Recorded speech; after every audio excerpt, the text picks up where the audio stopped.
जय हिंद दोस्तों। अगर आप CAPF CDS वगैरह के लिए प्रिपेयर कर रहे हैं स्टेट पीसीएस के लिए, तो हमारी सूरवीर के नाम से बैच है। आप जहाँ जानकारी के लिए नंबर है, यहाँ से आप जुड़ सकते हैं। समग्र नाम से हमारी बैच है, जो UPSC के सिविल सर्विसेज एग्जाम के लिए काफ़ी रेलेवेंट है, उसे भी आप जुड़ सकते हैं।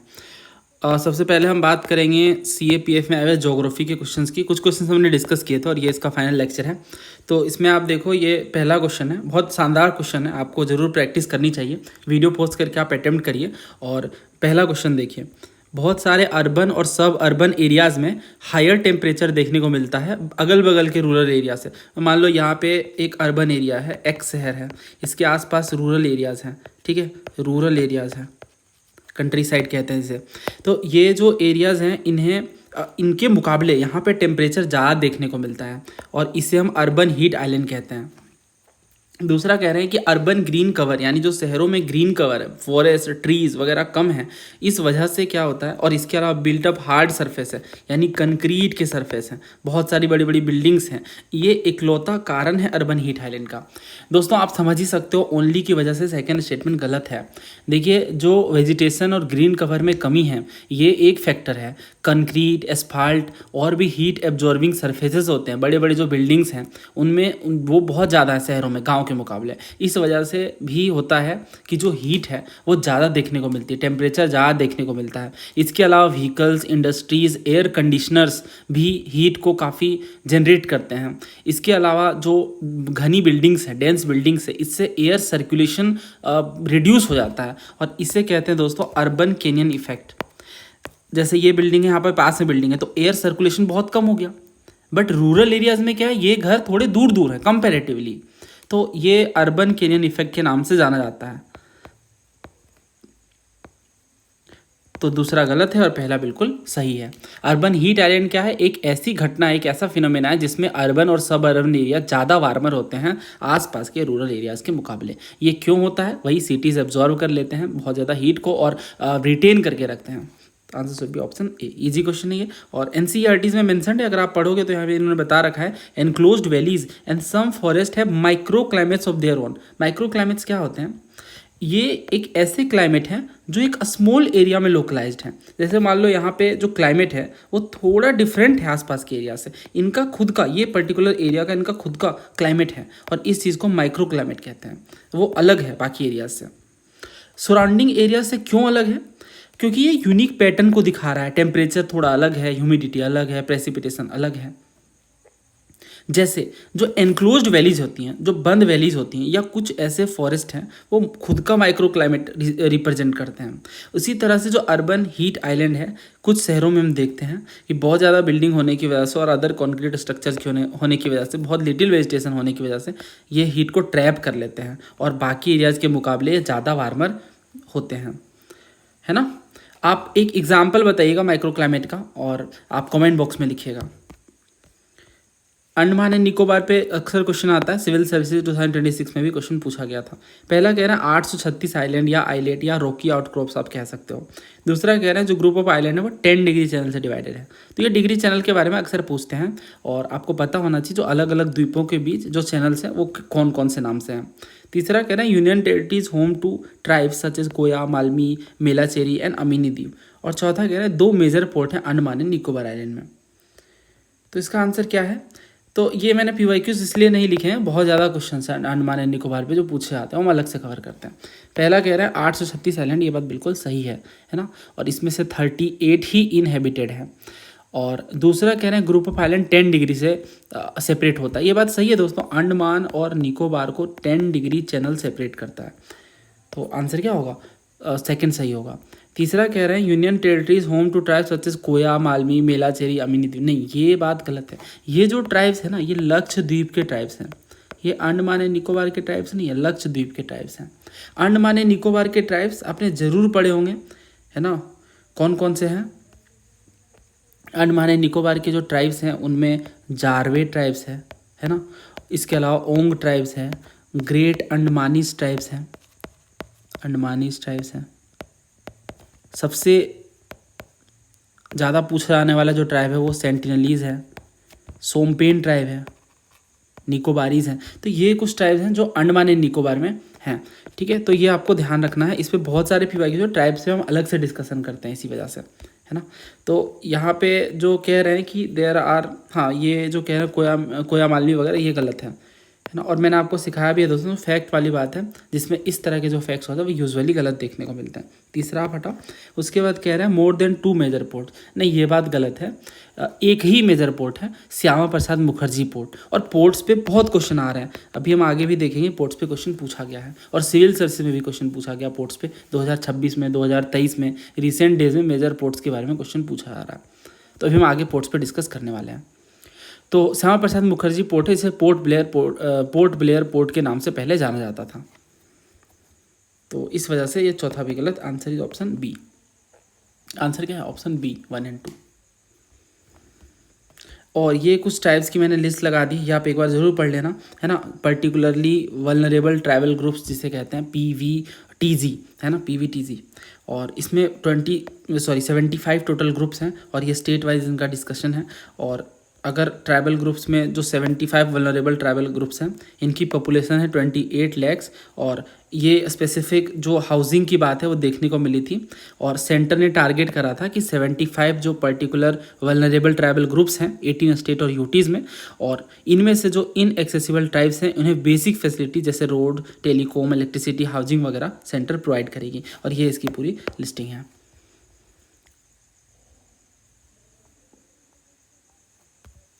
नेक्स्ट क्वेश्चन देखिए, रिवर्स पे है। तो इसमें कह रहे हैं कौन कौन सी वेस्ट की तरफ बहती हैं। वेस्ट फ्लोइंग रिवर्स के बारे में पूछा जा रहा है। शरावती, पेरियार, मंडोवी, दमनगंगा। दमनगंगा थोड़ा कम चर्चित है, बाकी तीनों तो आपने सुने होंगे। फिर ये इन्होंने पूछा वेस्ट फ्लोइंग के बारे में पहले भी 2018 में पूछ चुके हैं ये।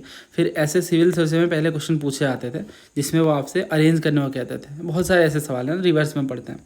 फिर ऐसे क्वेश्चन आते थे कि नहीं केरल में ईस्ट फ्लोइंग रिवर है ही नहीं, या मध्य प्रदेश में वेस्ट फ्लोइंग रिवर है ही नहीं। और एनडीए में भी क्वेश्चन पूछा गया था कि ईस्ट फ्लोइंग रिवर कौन सी है।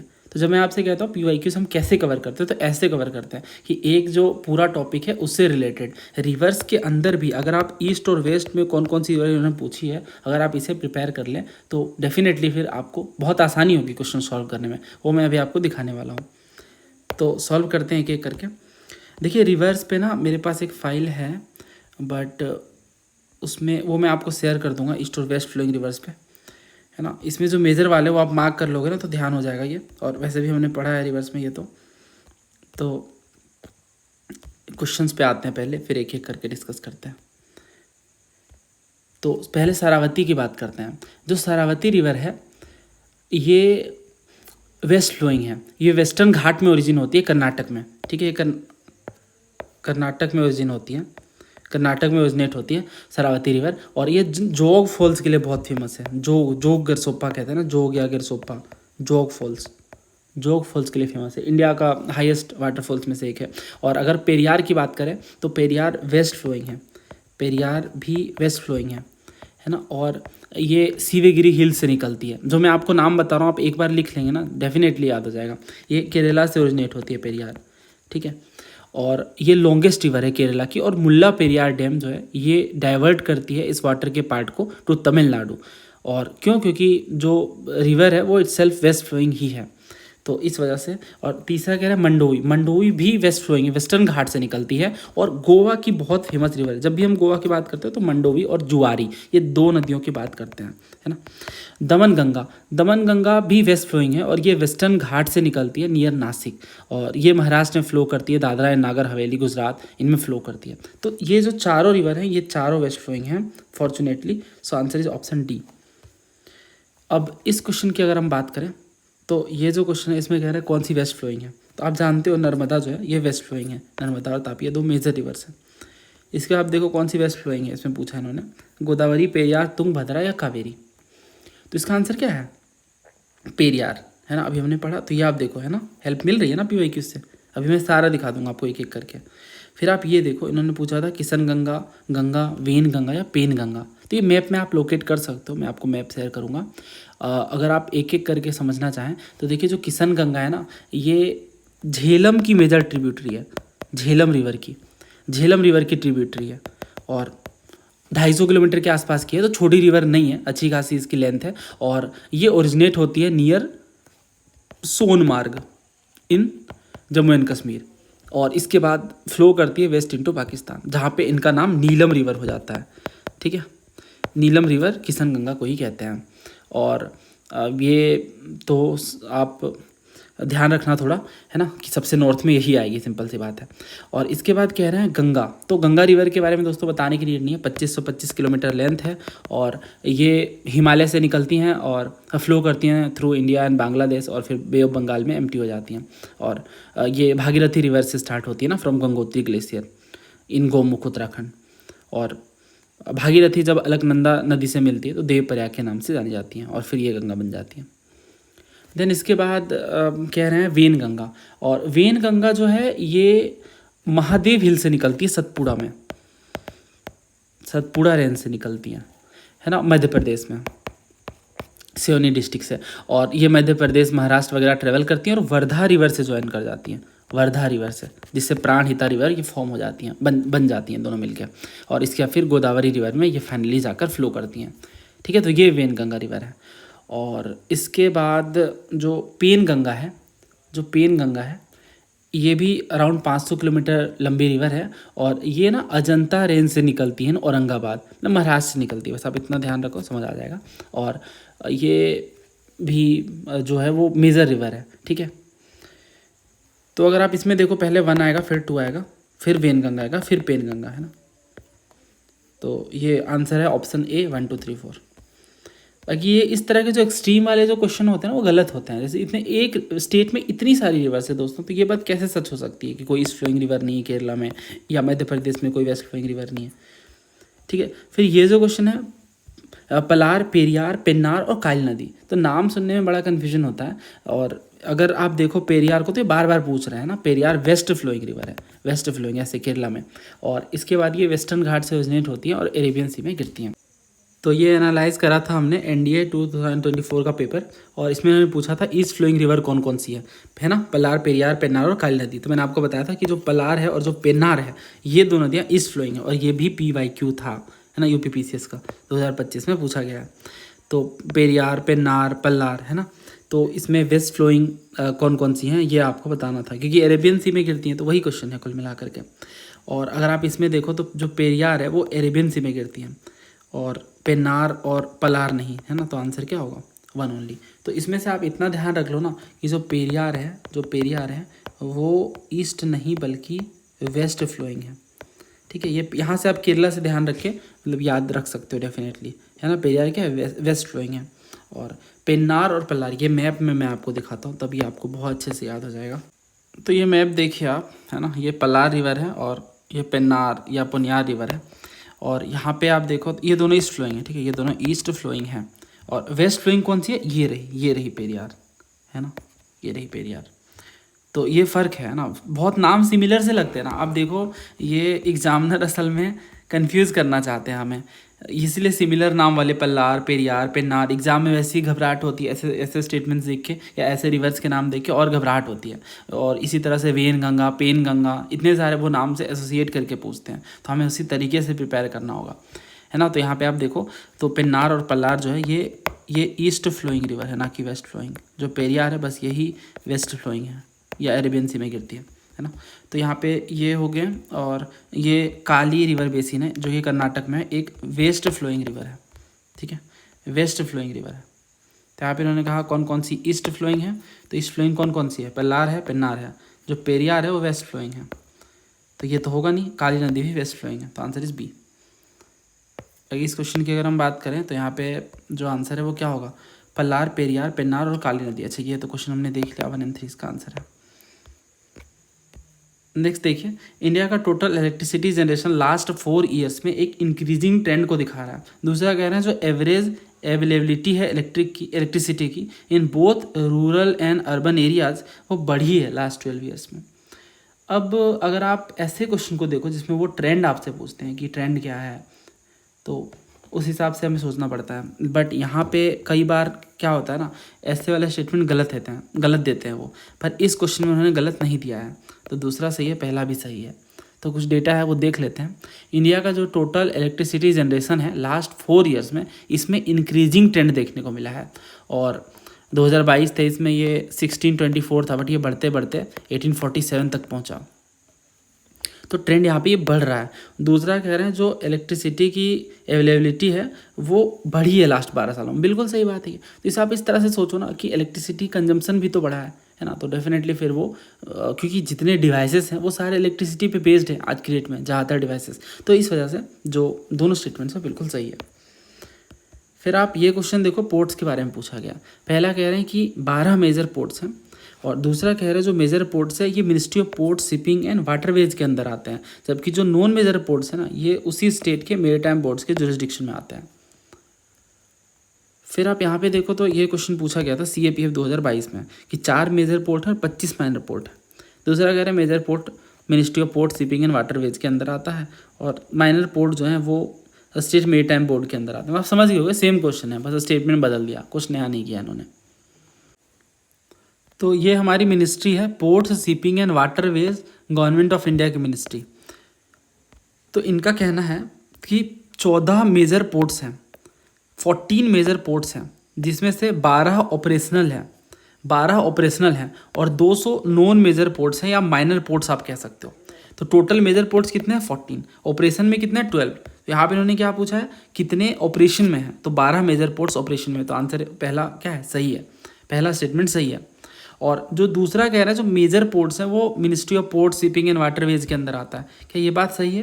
तो इसी में आप आगे पढ़ोगे, इन्होंने बताया है कि जो मेजर पोर्ट्स है वो administrative control of ministry of port shipping and waterways के अंदर आते हैं, जबकि जो नॉन मेजर पोर्ट्स हैं वो रिस्पेक्टिव स्टेट मेरीटाइम बोर्ड के जुरिस्डिक्शन में आते हैं। और out of 200 non major port around 65 ports are handling cargo and the other are port limits, जहाँ पे कार्गो को हैंडल नहीं किया जाता, and these are use by fishing vessels and by small ferries, छोटी मोटी गाड़ियाँ वगैरह का यूज़ करके, ताकि पैसेंजर्स को कैरी किया जा सके, है ना। तो इस हिसाब से ये पहला सही है और दूसरा भी सही है। मेजर पोर्ट जो है वो ministry of port shipping and waterways के अंदर आते हैं, आंसर इज ऑप्शन सी। ये क्वेश्चन पूछा गया था कि 4 मेजर और 25 माइनर सी पोर्ट है, तो ये तो देखती है आप समझ जाओ गलत है, तो ये हट गया, ये हट गया। उसके बाद कह रहे हैं मेजर पोर्ट्स हैं मिनिस्ट्री ऑफ पोर्ट के अंदर, और जो माइनर पोर्ट है वो रिस्पेक्टिव स्टेट के मेरीटाइम के अंदर आते हैं, तो आंसर यहाँ पे होगा D 2 और 3। तो ये PYQ है, आप देख सकते हो। और इसके अलावा अब बहुत लोगों को कन्फ्यूजन होती है कि मेजर पोर्ट्स हैं कितने, कोई आपसे पूछे तो कितने मेजर पोर्ट्स आप बताओगे, तो 14 बताओगे। आपसे पूछे कि मेजर पोर्ट्स में कितने ऑपरेशन में है, तो आप बताओगे 12, है ना। कौन कौन सी ये 12 मेजर पोर्ट्स हैं, तो ये आप देख लो, चेन्नई पोर्ट अथॉरिटी, ये इसके ऑफिशियल नेम्स हैं। कोचिन पोर्ट अथॉरिटी, दीनदयाल है, Jawaharlal Nehru, Paradip, Shyama Prasad Mukherjee port authority, Mormugao, Mumbai, new Mangalore, Visakhapatnam, VO Chidambaranar और कामराजर। ये मैप है, यहाँ से आप इसे ध्यान रख सकते हो, है ना। ये कांदला पोर्ट है, Mumbai port trust, JNPT, Vadhavan port है, और यही वाला भी प्रपोज्ड है 14 में से। तो ये मैं आपको बताया था दोस्तों, 12 जो मेजर पोर्ट्स है वो यहाँ पे हमने देख लिए, ये वाली पूरी लिस्ट। 13 और 14 कौन से हैं, तो जो गेलाथिया बे इंटरनेशनल कंटेनर ट्रांसशिपमेंट पोर्ट है ये मेजर पोर्ट है, but it is under development, हमने पढ़ा था ना कि ये प्रोजेक्ट अभी ऑन गोइंग है। एंड वाधवन पोर्ट है, ये भी अप्रूव कर दिया गया न्यू मेजर पोर्ट प्रोजेक्ट के रूप में, but it is not yet operational. Because इसमें बहुत लोग कंफ्यूज होते हैं ना, बहुत लोगों को ये स्टेटमेंट भी बोल देंगे गलत है, नहीं 13 है 14 है, बट नहीं, ऐसा कुछ नहीं है। ऑपरेशन में 12 है ना, ऑपरेशन में भी कितने हैं प्रेजेंटली 12 हैं और टोटल 14 है। ये क्वेश्चन पूछा गया था कि 12 मेजर पोर्ट, उस टाइम 12 ही थे, अभी 14 हो गए। इसमें कह रहा है port trust boards have been set up for the administration control and management of 11 of these 12 ports. इसमें कह रहे हैं कौन सा एक मेजर पोर्ट है जो कंपनी के रूप में रजिस्टर्ड है, तो हमने पढ़ा है दोस्तों एनोर पोर्ट कंपनी के रूप में रजिस्टर्ड फर्स्ट पोर्ट है, और ये PYQ है, CAPF में 2009 में पूछा गया है, और NCERTs वगैरह में मेंशन है, और पोर्ट्स पे अक्सर सवाल आते हैं। यही सेम स्टेटमेंट 2023 में सेल्स सर्जन में पूछा गया था। तो बहुत सारे और भी क्वेश्चन है पोर्ट्स पे, पर बाद में डिस्कस करेंगे, अदरवाइज फिर ये पूरा डिस्कशन उसी में शिफ्ट हो जाएगा। इसमें SDG के बारे में कह रहे हैं, protecting and restoring terrestrial ecosystem, sustainably managing forest, कम्बेटिंग desertification, holding and reversing land degradation and stopping biodiversity loss. तो ये किस SDG की बात हो रही है, तो हमने SDG पे काफ़ी सारा डिस्कशन किया है अब हाल ही में, और बहुत सारे क्वेश्चन भी पूछे गए हैं। तो ये NDA 2026 की हमने एनालिसिस करी थी, इसमें आप देखो गोल 1 2 3 4 सबके बारे में पूछा गया, फिर MPPSC में पूछा गया, है ना। तो यहाँ पे आप पढ़ सकते हो, इसमें से 13 वाला क्लाइमेट एक्शन है, 14 वाला लाइफ बिलो वाटर, 15 वाला लाइफ ऑन लैंड है, और 12 में कह रहे हैं रिस्पॉन्स कंजम्पशन एंड प्रोडक्शन। तो यहाँ पे आप देखो तो इन्होंने डिटेल में एक्सप्लेन किया है कि टेरेस्ट्रियल इकोसिस्टम को रिस्टोर प्रोटेक्ट करना है। तो टेरेस्ट्रियल इकोसिस्टम की बात कहाँ पे हो रही है? अब ये 15 में लाइफ ऑन लैंड की बात हो रही है, और अगर आप 9 में देखो तो इंडस्ट्री, इनोवेशन एंड इंफ्रास्ट्रक्चर है, 10 में रिड्यूस्ड इनइक्वालिटीज़ है। तो लाइफ ऑन लैंड का मतलब क्या है? SDG 15 ही है ना, क्योंकि जो टेरेस्ट्रियल इकोसिस्टम है यही तो होता है लैंड, टेरेस्ट्रियल का मतलब ही लैंड होता है ना। तो इस तरह से आप ध्यान रख सकते हो।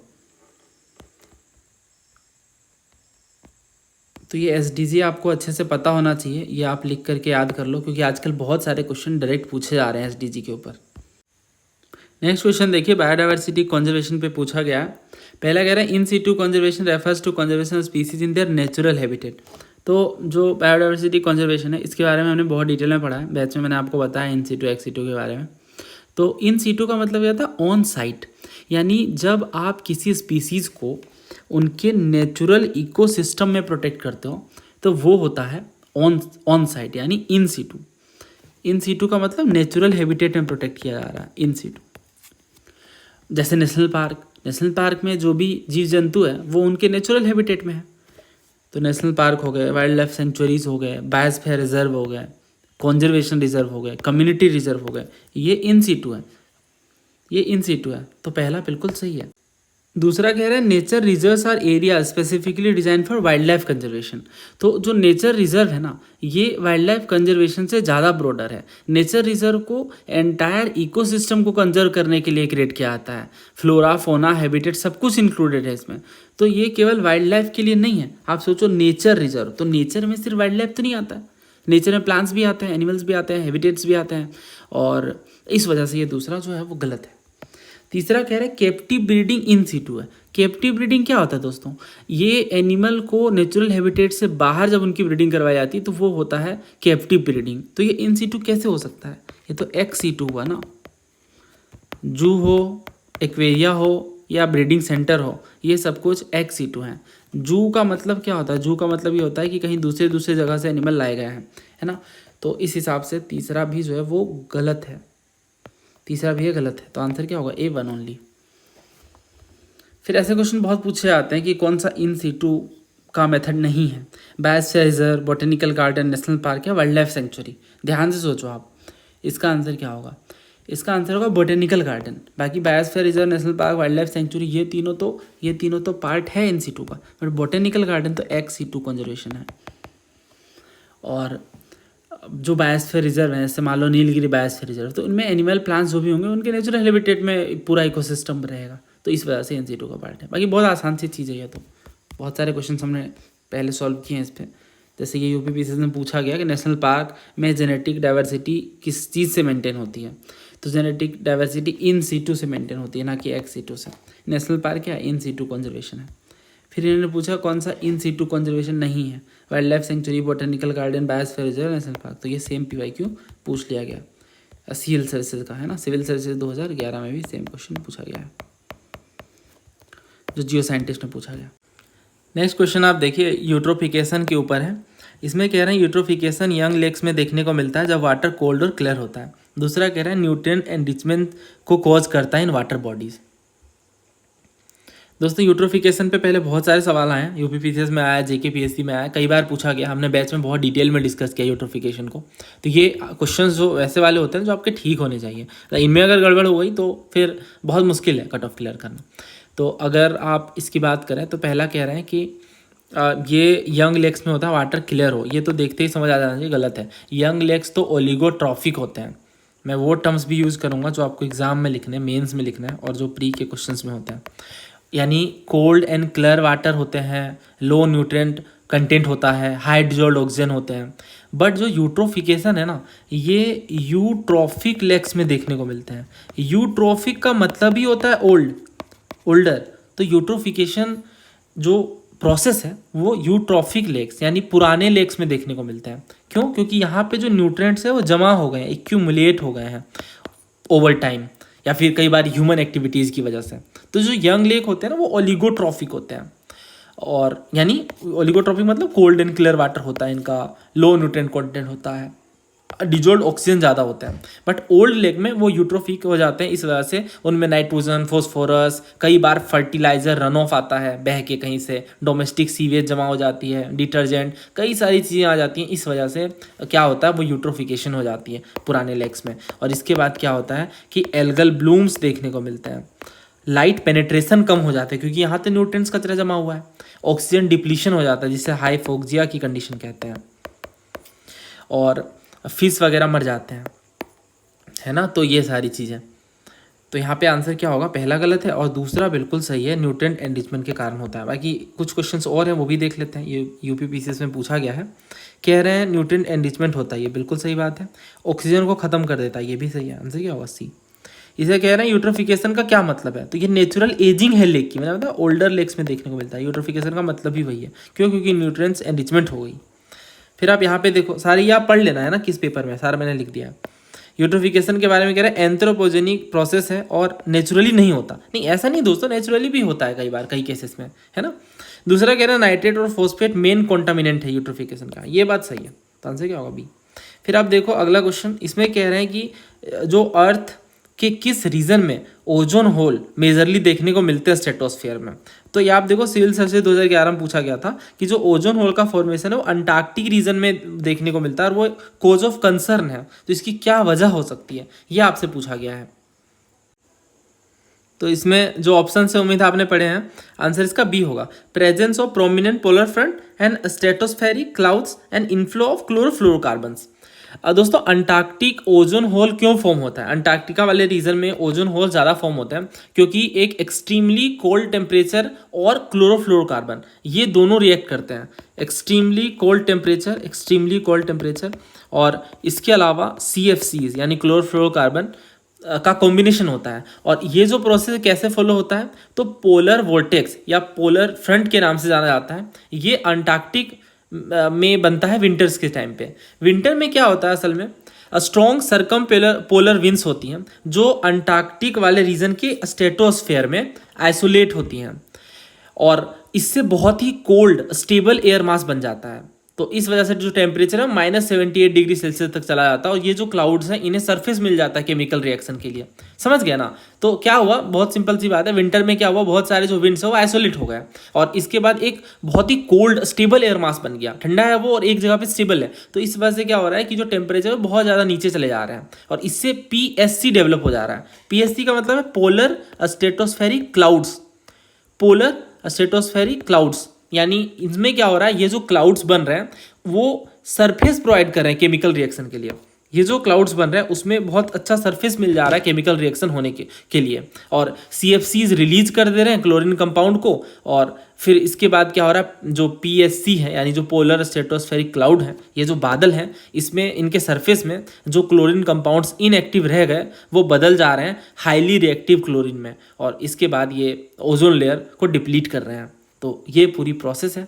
और आप सोचो दोस्तों, एक क्लोरीन का atom thousands of ozone molecules को डिस्ट्रॉय कर सकता है, तो इस वजह से ऐसा होता है। हालांकि जब सनलाइट वापस से आ जाते हैं सितंबर अक्टूबर में, तो ये जो क्लोरीन के रेडिकल्स हैं वो ओजोन को बहुत रेपिडली डिस्ट्रॉय करने लग जाते हैं। तो ये पूरी प्रोसेस चलती है। तो ये आप थोड़ा सा ऐसे ध्यान रखना कि पोलर वोर्टेक्स जो बनता है इसकी वजह से क्लाउड्स बनते हैं जिसे हम पोलर स्ट्रेटोस्फेरिक क्लाउड्स कहते हैं। ज्योग्राफी में टर्म्स का बहुत महत्व है और इसकी वजह से जो CFCs हैं इसकी प्रेजेंस देखने को मिलती है। ये क्वेश्चन भी पूछा गया था, ओजोन होल कहाँ पे देखने को मिलता है, तो अंटार्कटिक वाले रीजन में, मेनली बाय CFC के। So answer is option A. तो यहाँ पे हमने काफ़ी सारे क्वेश्चंस डिस्कस किए, ज्योग्राफी इन्वायरमेंट वगैरह के भी क्वेश्चंस कंप्लीट होते हैं और उम्मीद है आपको ये वीडियो सीरीज पसंद आ रही होगी। आपने राय अथवा विचार बता सकते हैं। Thank you.